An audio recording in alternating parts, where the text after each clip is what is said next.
I want to make sure that we minimize the surprises, if you will, as much as we can. So do you feel that the likelihood is because of him or because of the nature of that surgery? Probably more because of him. But again, I would defer a complete judgment to the neurologists. Okay. I just want to make sure that you understand, or that at least somebody has told you that this feeding tube could potentially be permanent. It doesn't change anything we do in the operating room. It doesn't change the type of tube. Even if they're temporary, let's say, miraculously the day after surgery he's able to swallow on his own, the tube stays in at least 2 to 4 weeks until that surgery site has healed, because if we take the tube out too early, he could potentially get very sick from stomach contents leaking into his belly. So we wait until everything's healed and the stomach's well healed and that tract is healed before we would take a tube out. Okay. But I want to make sure that at least somebody has told you that there's a possibility that this tube could be permanent, because especially with folks that aren't 18 anymore, like your father, some of them may have discussed with their families that they don't want, feeding tubes, or that they would, or what have you. And so my next question would have been, has he ever talked to you folks about anything of this nature? Well, yes, but it's his conditions. Since that subject has come up, his condition is that he doesn't always really think clearly, but I think that he clearly, I don't remember. I can't. I mean, I would refer to my sister on that. She remembers conversations like that more specifically. But we did sign paperwork for a DNR. But at this point, he's not going to say no. I don't want a feeding tube. He's going to say I want my food. So. Yeah, I mean that's all he can talk about in there is eating. And even though he's getting, nutrition through the tube into his stomach, that's not what he's thinking about. Yeah, he's not thinking what about food. he wants to physically eat. So you're a physician of, you're a surgeon? Yes, ma'am. I'm with the surgeons. Okay. And my concern is also the surgery itself. What kind of anesthesia will he be? Most of the time, it's either a very light general anesthesia or a very deep sedation. Well, that's two opposites, right? Not necessarily, no. Okay. It depends on what he can tolerate and how much he's, how much the surgery itself is sort of aggravating him. Let me describe the surgery to you first, and maybe I'll be able to explain that to you a little bit better. Okay. So, is there, by the way, is there anybody else that you'd want to hear this conversation, or that needs to be part of this decision-making, or do you make the decisions for him? Well, it's my sister and I, and I'm videotaping this phone call with my phone, so that's the only way I can do it to let her know. No, that's perfect. So the surgery typically is done with an endoscope. Are you familiar with endoscopy or maybe colonoscopy?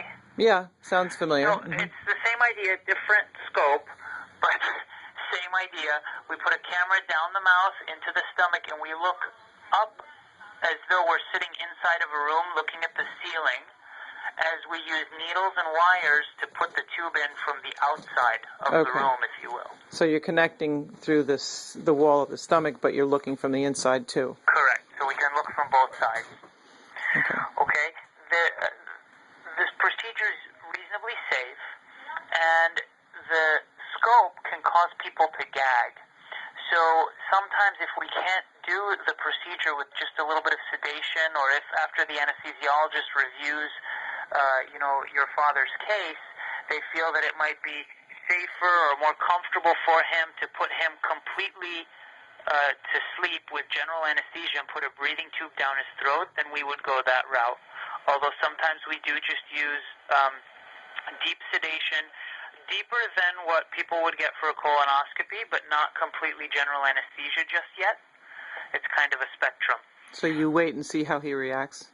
Right, and then, we would give him that sedation, and then we would try to put the scope down. And if the scope, if it was very uncomfortable for him, then we would stop, and they would proceed, they would convert over to a general anesthesia.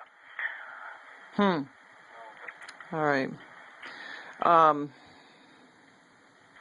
Well, feelings are ambiguous right now. I'm pretty sure I would rather that he didn't have to have the surgery and that we would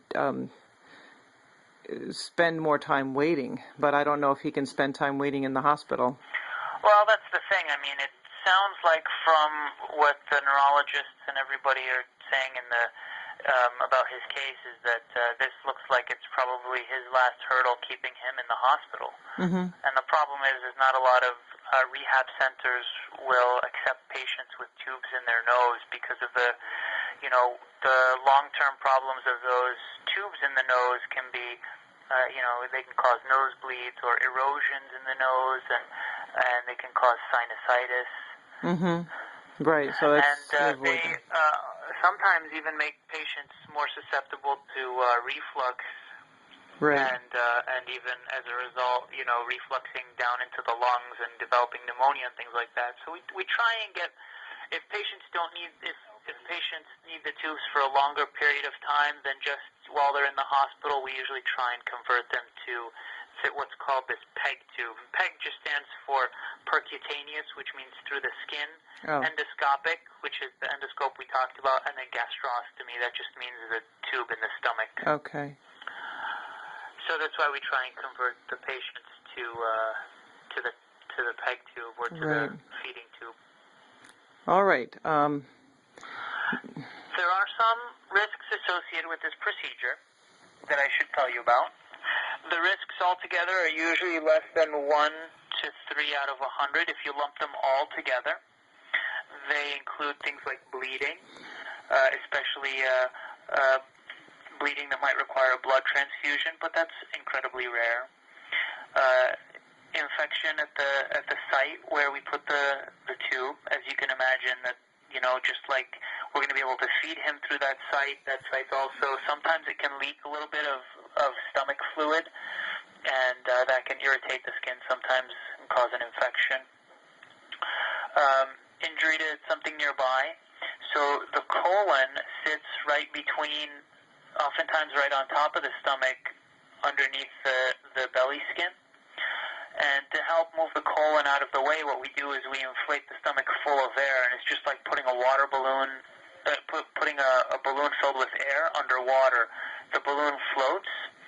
So when we do that same thing with the stomach will float right to the skin, and when we watch it from the inside and the outside, we can help make sure that we don't injure the colon. Okay. And then there's obviously always the possibility that he might need to have another procedure. God forbid something happens, or if the tube needs to be revised, or what have you. There's always a risk anytime that we do one procedure that the patient might need a second. And of course, there's a risk that we can't do it with the camera and with the needles and wires, and we may have to make a traditional incision on his belly up and down in the middle. Mm-hmm. Kind of like he had the traditional open incisions for his gallbladder and his appendix. Okay. Okay. All right. So, my decisions, are not. I mean, I have to consult my sister. She's thinking we should do it, and I'm thinking, hold on another minute.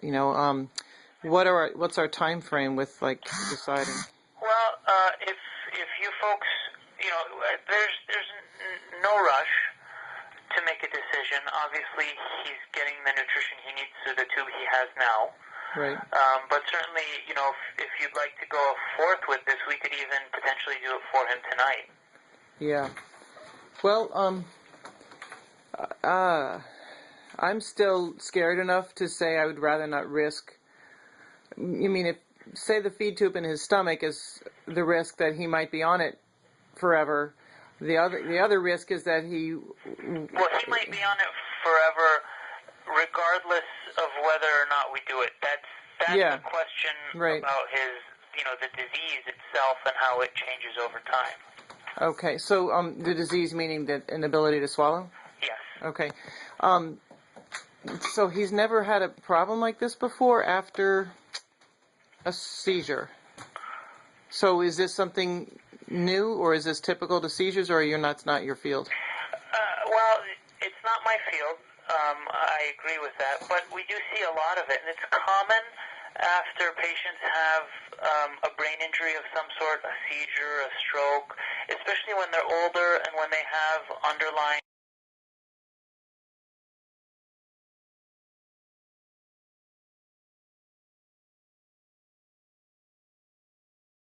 extended period of time, the pressure from the breathing tube in their throats can sometimes make their ability to swallow discoordinated and difficult. And so it really depends on what the cause of his swallowing problem is, and sometimes it's incredibly difficult to tell. Yeah. So, you know, he can get the tube feedings in the meantime, and the speech and language pathologists will follow him and they'll continue his rehabilitation. And, you know, if he recovers the function in the future, then fantastic. That would be what we would all hope for. Yeah, but it's always possible that he won't. But it's always possible. So let me... And so that's why I need to make sure that you and I, you know, clarify that, because I don't want you to go into this thinking, oh, you know, it'll be okay. He'll just have the tube for a couple weeks, and then here we are 6 months later, and he still has the tube, and you're telling me, hey, you know, what that happened? I didn't know. So it's especially with things like the brain. The brain has a remarkable ability to heal, but when it's been injured, oftentimes, you know, it can just surprise everybody with what it does. And so, again, I mean, I'm not a neurologist, and I would defer to the neurologist to make those kinds of assessments, but I do need to make sure that at least you and I are on the same page. Okay. So I'm just going to say I think, not that this really matters, but the only difference between the last two hospitalizations is that this is the first time that he was intubated. Okay. But he was in the hospital in September for we don't know what. They found him on the floor in his bedroom at home. And they thought it was a TIA, but they never diagnosed anything because they couldn't find anything, once again, except the old strokes. And so I don't think that time he had a breathing tube either. So I'm not sure why they had to intubate him this time. But I was there, and, you know, it was medically necessary so they could get a CAT scan and have him sedated enough to not move.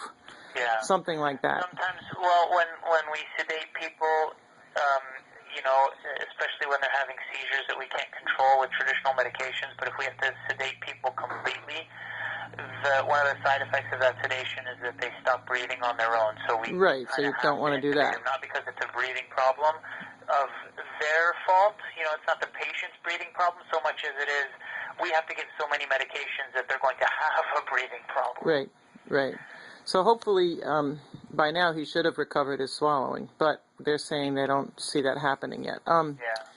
Well, and they even did, I think yesterday or earlier this morning, they did a video swallowing test, and still he hasn't recovered enough function that the speech and language pathologists are comfortable trialing him on anything by mouth. Right.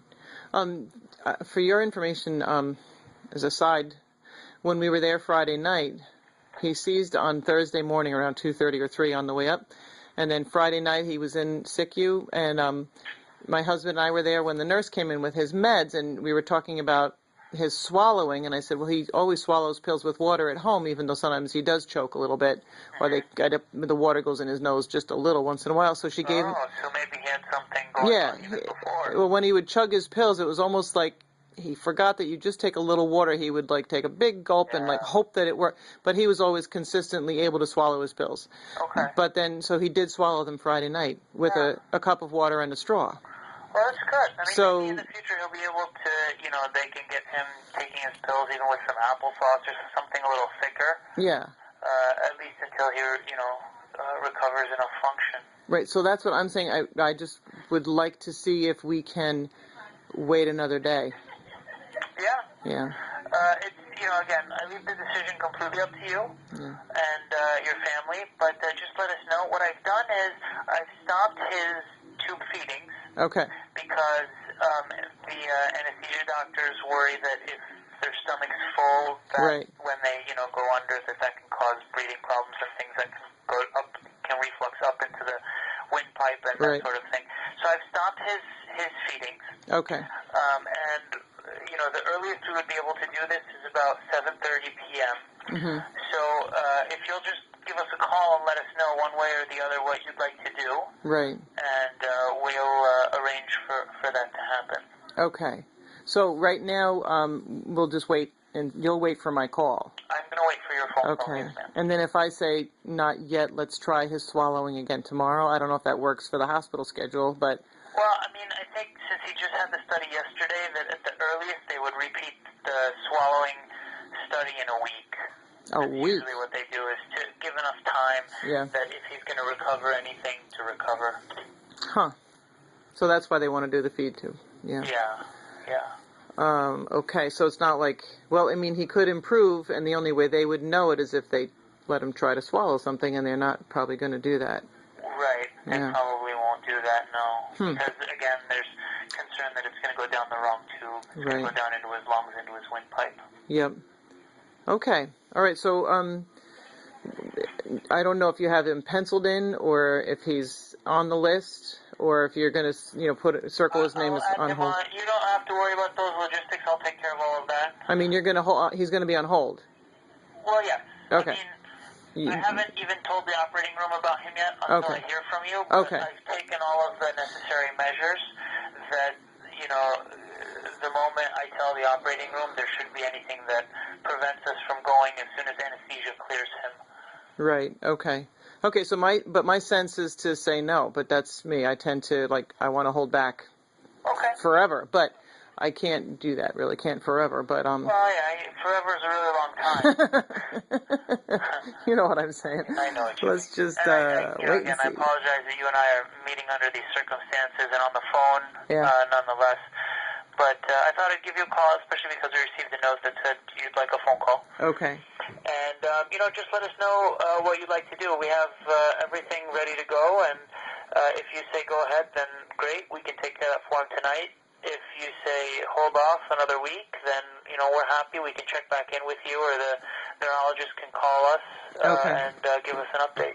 Okay. All right. Well, I do plan on coming up to see him this afternoon. So Okay. not that I don't expect to see you, but just so you know that I'll be there. Well, I mean, if you're coming, if you're here before around 5 or 6 p.m., Yes. then I should be available. I can come up and speak with you. Okay. Or if you'd like, you can just call the nursing station here Okay. on his floor. Okay. Do you have the phone number? Yeah. Yeah. 262-0500? Yes. Perfect. You can just call the nursing floor here and ask for the surgery team that saw your father. And our numbers are in the chart, and his nurse knows how to get a hold of us. Okay. We'll make sure she knows. Okay. So can you repeat your name for me? Of course. My name is Issam, Issam as in Mary. Yeah. Last name Kolelat, Koleilat as in Tango. Okay. All right. Thank you very much, and we'll be in touch. Okay. All right. Thanks, Doctor. No problem. Okay, Take care. bye-bye. And feel free to give me a call if you have any questions or anything, okay? Okay. Thank you. No problem. Okay. Bye-bye. Bye-bye. Why'd you videotape?